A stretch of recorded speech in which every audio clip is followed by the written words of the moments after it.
नमस्कार मित्रांनो, बायोलॉजी म्हणजे जीवशास्त्र हा विषय सगळ्यांच्याच परिचयाचा आहे ना. 10वी पर्यंत त्यात चांगले गुण संपादन करत होता. मग आता जर विचारलं की बायोलॉजी म्हणजे काय, एका शब्दात जीवशास्त्र सांगून भागणार नाही, त्यावरून काहीच अर्थबोध होत नाही.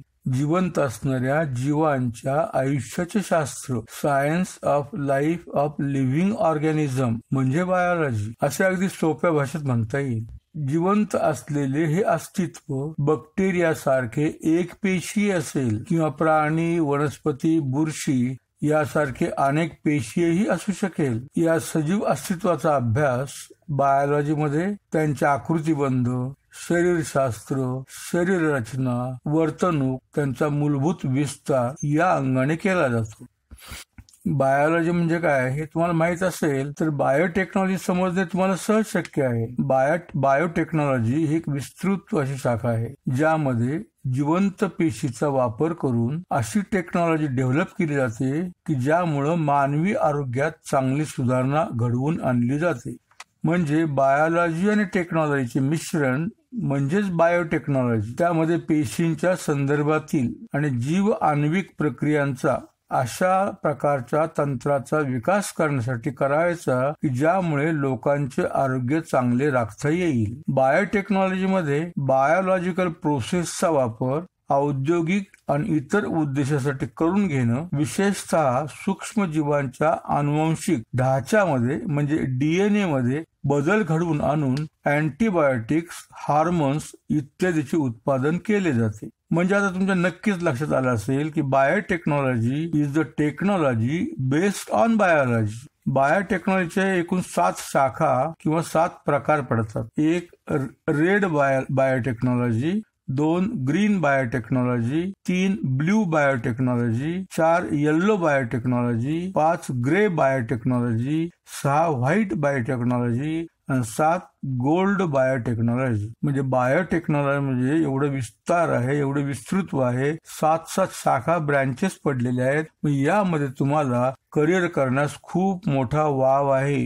रेड बायोटेक्नॉलॉजी ही एक हेल्थ ब्रँच असून व्हॅक्सिन्स आणि अँटीबायोटिक्स, पुनरुत्पादनाच्या थेरपीज, कृत्रिम अवयवांची निर्मिती यासारख्या मेडिटेशनच्या निर्मितीस ही शाखा जबाबदार असते. मेडिकेशनच्या निर्मितीला ही शाखा जबाबदार आहे. ग्रीन बायोटेक्नॉलॉजी याचा उपयोग आज जगात जवळजवळ 130 लाख शेतकऱ्यांनी करून पिकावरील किडीशी चांगला सामना केलेला आहे. पिकांचे पोषण उत्तम प्रकारे करण्यात ते यशस्वी झालेले आहेत. पिकांना या ग्रीन बायोटेक्नॉलॉजीच्या साहाय्याने मायक्रो ऑर्गॅनिझम, दुष्काळ, अत्यंत कडाक्याची थंडी, गारपीट या विरुद्ध उभं राहण्यात, पिकांना सक्षम करण्यातही हे शेतकरी यशस्वी झालेले आहेत. ब्ल्यू बायोटेक्नॉलॉजी याचा वापर करून मासे आदी सागरी संपत्ती मिळवता येते. कॉस्मेटिक आणि हेल्थ केअर प्रॉडक्टची निर्मिती केली जाते. याशिवाय या शाखेचा काही विशिष्ट प्रकारच्या सूक्ष्म जीवाणूंपासून जैव इंधन म्हणजे बायोफ्युएल मिळविण्यासाठी मोठ्या प्रमाणात उपयोग केला जातो. येलो बायोटेक्नॉलॉजी याचा उपयोग अन्न उत्पादनात केला जातो आणि खाद्य तेलामधील सॅच्युरेटेड फॅटची पातळी कमी करण्यासारख्या गोष्टीवर इथे संशोधन केले जाते. ग्रे बायोटेक्नॉलॉजीचा उपयोग दूषित झालेली नैसर्गिक साधन संपत्तीची बायोमेडिकेशन प्रोसेसने पुनर्स्थापना, संरक्षण करण्यासाठी केला जातो. व्हाईट बायोटेक्नॉलॉजी ही एक इंडस्ट्रियल ब्रँच आहे जिचा उपयोग उत्पादन प्रक्रियेमध्ये सुधारणा घडवून आणणे, जैव इंधनाचा विकास करणे आणि इतर नवनवीन टेक्नॉलॉजीज शोधून काढून इंडस्ट्री कार्यक्षम आणि दीर्घकाळ टिकाऊ बनवणे यासाठी केला जातो. आणि शेवटचा प्रकार आहे गोल्ड बायोटेक्नॉलॉजी. हिला बायो इन्फॉर्मेटिक्स असेही म्हटलं जातं. बायोलॉजिकल इन्फॉर्मेशन, विशेषतः डीएनए आणि अमिनो ऍसिड सिक्वेन्सेसशी संबंधित माहितीचे संकलन करणे, तिचे अनालिसिस करणे, साठवणूक करणे, डीएनए, अमिनो ऍसिडशी संबंधित माहिती वेगळी करून तिची काळजीपूर्वक साठवणूक करणे याची जबाबदारी गोल्ड बायोटेक्नॉलॉजीची असते. ब्रिटानिकाप्रमाणे गेल्या 10,000 वर्षापासून लोक बायोलॉजिकल प्रोसेसचा वापर त्यांच्या आयुष्याची गुणवत्ता वाढविण्यासाठी करीत आहेत. सुमारे 6,000 वर्षापूर्वी सूक्ष्मजीवांच्या बायोलॉजिकल प्रोसेसचा वापर करून ब्रेड, अल्कोहोलिक पेय, चीज इत्यादी निर्मितीसाठी आणि शिवाय डेअरी प्रॉडक्ट्स टिकवून ठेवण्यासाठी सुरू केला. परंतु आज या प्रोसेसेस म्हणजे बायोटेक्नॉलॉजी असे समजलं जात नाही. बायोटेक्नॉलॉजी हा शब्दप्रयोग 1960च्या आणि 1970च्या दशकात उदयास आलेला मॉलिक्युलर आणि सेल्युलर टेक्नॉलॉजीच्या संदर्भात प्रथम वापरला गेला. जीन टेक फार्मास्युटिकल कंपनीच्या पुढाकाराने 1976 पासून बायोटेक इंडस्ट्रीचा पाया घातला गेला. जेनेटिक बरोबर अॅमाजेन, बायोजेन इत्यादी कंपन्यांनी मुख्यत्वे मेडिकल आणि एन्व्हायरमेंटच्या उपयोगासाठी जेनेटिकली इंजिनियर्ड पदार्थ म्हणजे प्रॉडक्ट्स इत्यादीचे उत्पादन सुरू केले. बायोटेक्नॉलॉजीचे मुख्य यश म्हणजे मोठ्या प्रमाणावर नैसर्गिकपणे मॉलिक्युल्सचे उत्पादन पारंपरिक मार्गाने मिळणाऱ्या प्लाझ्मा, ॲनिमल ऑर्गन्स आणि मानवी शव इत्यादीच्या मधून करण्यात मिळालेलं घवघवीत यश होय. बायोटेक्नॉलॉजीच्या शेतीमधील वापराने असे सिद्ध झाले आहे की शेतमालाचे आयुष्य दीर्घकाळपर्यंत प्रलंबित करता येते. त्यामुळे जमिनीत जेनेटिकली मॉडिफाईड बियाणांची पेरणी करण्यात येऊ लागली आणि मिळणाऱ्या निकोप वाढीव उत्पादनामुळे 1996 मध्ये लागवडीखाली असलेली 42 लाख एकर जमीन नाट्यमयरित्या 2011 पर्यंत 4,000 लाख एकरापर्यंत पोहोचली. 4,000 लाख एकरापर्यंत पोहोचलं पाहिजे उत्पादन. मेडिकल बायोटेक्नॉलॉजीमुळे इन्शुलिनचा विकास, हार्मोन्सची वाढ, मॉलिक्युलर आयडेंटिटी आणि डायग्नॉस्टिक्स, जीन थेरपीज, हेपॅटायटिस बी सारख्या आणि कोविड-19 सारख्या जवळजवळ 250 व्हॅक्सिन्सचा विकास इत्यादी हे सारे बायोटेक्नॉलॉजीतीलच मैलाचे दगड ठरलेले आहेत, माइलस्टोन ठरले. सिंथेटिक स्पायडर वेबचा वापर करून क्लोदिंग, फुटवेअर सारख्या स्मार्ट औद्योगिक उत्पादन बायोटेक्नॉलॉजीमुळे शक्य झाले आहे. बायोटेक्नॉलॉजीमुळे आफ्रिकेतील मोठ्या प्रमाणात होत असलेल्या भूकबळीवर, दुष्काळात आणि कीटकाविरुद्ध टिकून राहणाऱ्या पिकांच्या जातीच्या निर्मितीमुळे चांगलाच तोडगा निघाला. मायक्रो ऑर्गॅनिझम, बुरशी, प्लांट्स, एन्झाईम्स इत्यादीतील कार्बोलिक गुणधर्माचा वापर करून बायोटेक्नॉलॉजीमुळे दूषित झालेले वातावरण शुद्ध करून पुनर्स्थापित करण्यासाठी होत आहे. डॉक्टर मेलानी मॅथ्यू यांच्या म्हणण्यानुसार टेक्नॉलॉजीमध्ये सतत होत असलेल्या संशोधनामुळे एका कागदाच्या तुकड्यावरही DNA डिटेक्शन आज शक्य झालेले आहे. येत्या 10 वर्षात हेल्थ केअर मध्ये सिल्वर सुनामी येणार आहे. एवढंच नव्हे तर सर्वच रोगावर बायोटेक्नॉलॉजीच्या मदतीने मानव विजय प्राप्त करणार आहे. याचाच अर्थ असा की बायोटेक्नॉलॉजी या क्षेत्रात करिअरसाठी खूप मोठा वाव असून तो वाढतच जाणार आहे. बायोटेक्नॉलॉजीचा आज मानवी जीवनाच्या सर्व पैलूवर ठसा उमटलेला दिसतो. मेडिसिन मध्ये बायोटेक्नॉलॉजीमुळे रोग निदानात आणि औषधोपचारात अचूकता आलेली आहे. अन्नाचे पोषण मूल्य वाढले आहे. अन्न पदार्थ दीर्घकाळ टिकवण्यासाठी एन्झाईम्स वापर या फूड इंडस्ट्रीसाठी एक मोठे वरदान आहे. फूड इंडस्ट्री म्हणजे प्रोसेस्ड फूड इंडस्ट्री. मागच्या एका व्हिडिओमध्ये पाहिलं आपण career in processed food industry. शेतीमध्ये बायोटेक्नॉलॉजी पिकावर पडणारे रोग दूर करत आहे. फूड प्रोडक्शनची आणि लाईव्ह स्टॉकची गुणवत्ताही आता वाढीस लागलेली आहे. बायोटेक्नॉलॉजीने शक्तीची म्हणजे इंधनाची नवनवीन स्तोत्रे शोधली आहेत. पोल्युशन कंट्रोल आणि वेस्ट मॅनेजमेंटच्या नवनवीन पद्धती बायोटेक्नॉलॉजीमुळे उपलब्ध झालेल्या दिसत आहेत. खासगी आणि सार्वजनिक क्षेत्रातील agrochemical, fertiliser, pharmaceutical, food processing,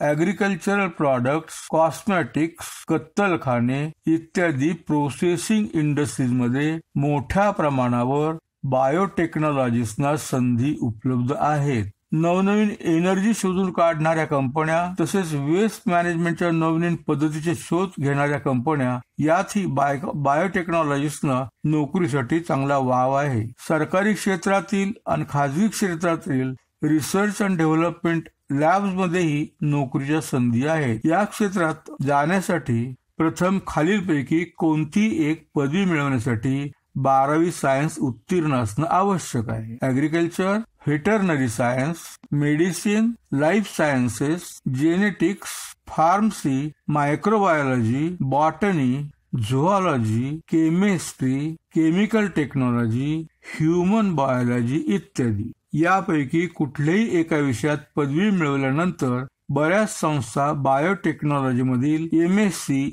हा पदव्युत्तर अभ्यासक्रम चालवतात. तसेच मद्रासच्या अन्ना विद्यापीठाप्रमाणे, कलकत्त्याच्या जाधवपूर विद्यापीठाप्रमाणे भारतातील अनेक विद्यापीठात 4 वर्ष मुदतीचा BTech इन बायोटेक्नॉलॉजी हा अभ्यासक्रम उपलब्ध आहे. इथेही प्रवेशासाठी पात्रता 12वी सायन्स उत्तीर्ण अशीच आहे. 12वी सायन्स उत्तीर्ण विद्यार्थी 5.5 वर्ष मुदतीच्या IIT दिल्ली आणि खरगपूर येथील इंटिग्रेटेड MSc इन बायोटेक्नॉलॉजीला प्रवेश मिळविण्यासाठी पात्र आहे. IITच्या प्रवेशासाठी अर्थातच IITची JEE किंवा नीट योग्य त्या गुणवत्तेसह पास होणं आवश्यक आहे. All India institute of medical sciences मध्ये MTech बायोटेक्नॉलॉजी हा अभ्यासक्रम उपलब्ध आहे. बायो इन्फॉर्मॅटिक्स ही बायोटेक्नॉलॉजीची एक महत्वाची शाखा आहे. त्यामध्ये मॉलिक्युलर बायोलॉजी मधील रोज टनाने वाढत जाणारी माहितीचे कॉम्प्युटर टेक्नॉलॉजीच्या साहाय्याने जतन करणे, विश्लेषण करणे, सुरक्षित ठेवणे, विशेषतः जिनोमिक्स आणि प्रोटेओमिक्स मधून निर्माण होणारा डेटा त्याची मॅनेजमेंट करणे हे बायो इन्फॉर्मॅटिक्सचे कार्य आहे. 12वी सायन्स विथ फिजिक्स, केमिस्ट्री आणि बायोलॉजी आणि 50% गुणांसह उत्तीर्ण असणाऱ्यांना